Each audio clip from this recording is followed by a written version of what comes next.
And now to share her reporting, I'm joined by our White House correspondent, Yamiche Alcindor.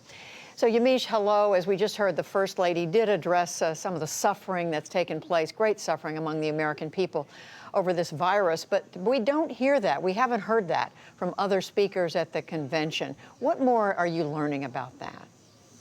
That's right. The tone of First Lady Melania Trump's speech was vastly different than what we've heard from the RNC over the last week. She started off by expressing sympathy for people who have been infected by the coronavirus or who have died. She said she understood that some Americans felt helpless because of the virus, and she said that you are not alone. That said, there were other speakers, most notably Larry Kudlow, the top White House economic advisor, who talked about the virus as if it was in the past tense, as if it was somehow behind the U.S. and that this is all in the rearview mirror. So I want to put up for people and our viewers numbers that show where we are when it comes to this pandemic.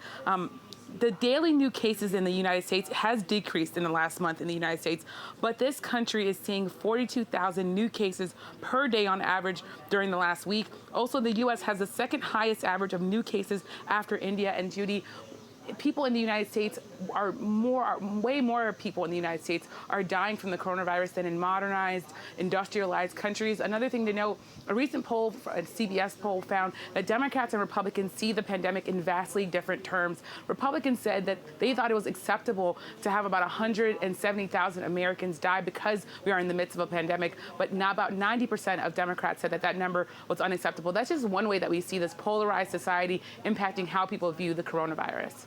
And Yamiche, it's also interesting to look at how the Republicans are talking about the president's record compared to the actual record. I mean, for example, on the issues of immigration, on race, and we know the president even conducted the naturalization ceremony. That was in Amna's report just a moment ago. How does all this square with each other?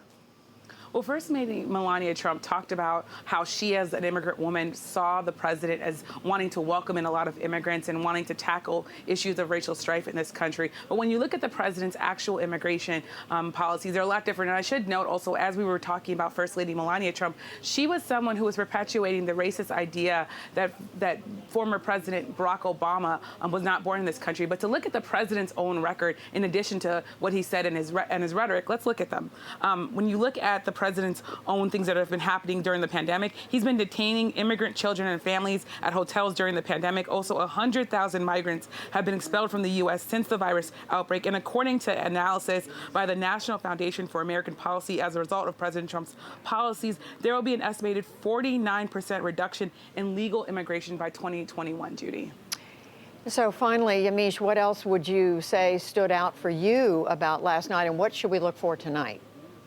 Well, what stood out was that you saw a lot of speakers really trying to make an emotional connection between President Trump and everyday Americans. The president was out talking to people. You saw a lot of videos with him interacting with people. But as you noted, and as Amna noted, also the White House was being used in a very central way, in a way that's very untraditional. A lot of people found it to be unethical. There is the Hatch Act that's supposed to really keep the campaign and the White House separate. But yesterday, we really saw the blurring of the lines.